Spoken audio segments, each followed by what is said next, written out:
আপনার মোবাইল স্ক্রিনে কি বারবার অ্যাড আসে? আপনি নর্মাল মোবাইল যখন ব্যবহার করেন হঠাৎ করে আপনার মোবাইলে ভিডিও অ্যাড চলতে থাকে। আপনি ওটাকে কাট করতে চাইলে ওটা কাট হয় না, এদিক ওদিক অন্য ওয়েবসাইটে নিয়ে চলে যায়। তা কিভাবে এই প্রবলেমকে আপনি খুব অল্প সময়ের মধ্যে ঠিক করে নিতে পারবেন এই ভিডিওর মধ্যে আপনাকে বলবো। আপনাকে বেশি কিছু করতে হবে না, শুধু আপনার মোবাইলের ভেতরে কিছু সেটিং আপনাকে বন্ধ করে দিতে হবে। আপনি ওই সব সেটিং গুলো যখনই বন্ধ করে দেবেন তখন ওই সব বিরক্তিকর অ্যাড আসে আপনার মোবাইলে বন্ধ হয়ে যাবে। তা কি কি ওই সেটিং জানার জন্য আপনাকে এই ভিডিওটা পুরো দেখতে হবে।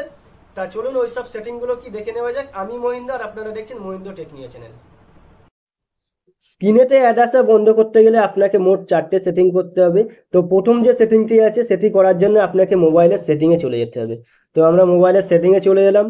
সেটিংয়ে চলে আসার পরে একটু নিচের দিকে আসবেন, নিচের দিকে এলে অ্যাডিশনাল সেটিং আছে, ওখানে টাচ করবেন।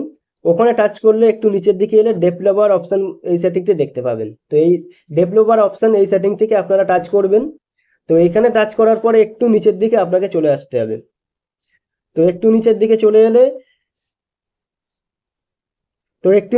চলে এলে এখানে একটি সেটিং দেখতে পারবেন, এটা অন হয়ে আছে, সেটি হচ্ছে allow screen overlays on setting. এই সেটিংটি আপনার মোবাইলে অন হয়ে আছে। তো এই সেটিংটি যদি আপনার মোবাইলে অন হয়ে থাকে তাহলে এটিকে আপনারা এখান থেকে বন্ধ করে দেবেন। তো এটিকে আমরা বন্ধ করে দিলাম।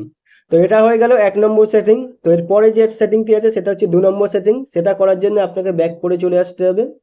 তো আমরা ব্যাক করে চলে এলাম। তো এরপরের যে সেটিংটি আছে সেটি করার জন্য আপনাকে ফের সেটিংয়ে চলে যেতে হবে। তো সেটিংয়ে চলে আসার পরে একটু নিচের দিকে এলে অ্যাপস বলে একটি সেটিং আছে, এখানে আপনারা টাচ করবেন। তো এখানে টাচ করার পরে ম্যানেজ অ্যাপস বলে একটি সেটিং আছে, ওখানে আপনারা টাচ করবেন। তো ওখানে টাচ করার পর আপনার মোবাইলেতে যতগুলো অ্যাপস আছে এখানে সব শো করবে। তো এখানে আপনাকে দেখে নিতে হবে যে কোনো নাম ছাড়া বা কোনো লোগো ছাড়া যদি কোনো অ্যাপস এখানে থেকে থাকে তাহলে ওটাকে আপনারা এখান থেকে আনইনস্টল করে দিতে হবে। তো আনইনস্টল করার জন্য আপনাকে ওই অ্যাপসকে টাচ করতে হবে, টাচ করে আগে ওর ক্লিয়ার ডাটা করে দিতে হবে, তারপরে আপনি ওটাকে আনইনস্টল করে দেবেন। তো এটা হয়ে গেল আমাদের 2 নম্বর সেটিং। তো এরপরের যে সেটিংটি আছে সেটি হচ্ছে 3 নম্বর সেটিং। তো সেটিকে করার জন্য আপনাকে চলে যেতে হবে মোবাইলের ক্রোম ব্রাউজারে। তো আমরা ক্রোম ব্রাউজারে চলে এলাম।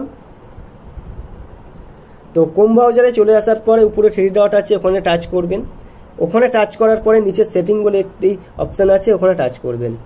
তো এখানে টাচ করার পরে একটু নিচের দিকে আপনাকে আসতে হবে। তো একটু নিচের দিকে চলে এলে এখানে সাইট সেটিং বলে একটি সেটিং আছে, ওখানে আপনাকে টাচ করতে হবে। তো ওখানে টাচ করার পরে এখানে অনেকগুলো অপশান আছে, তো আপনাকে একটু নিচের দিকে চলে আসতে হবে। তো নিচের দিকে চলে এলে এখানে একটি সেটিং দেখতে পারবেন, পপ আপস অ্যান্ড রিডাইরেক্ট। তো এই সেটিংটি আপনার মোবাইলে অন হয়ে থাকে। তো এই সেটিংটিকে আপনারা এখান থেকে বন্ধ করে দিতে হবে। তো বন্ধ করার জন্য ওই সেটিংটিকে আপনারা টাচ করবেন। তো ওখানে টাচ করার পরে ওখানে যেটা অন হয়ে আছে ওখানে টাচ করলে ওটা অফ হয়ে যাবে। তো এটা হয়ে গেল আপনাদের 3 নম্বর সেটিং। তো এরপরের যে সেটিংটি আছে 4 নম্বর সেটিং, সেটি এখানেই আছে। তো সেটি করার জন্য আপনাকে একটু নিচের দিকে আসতে হবে।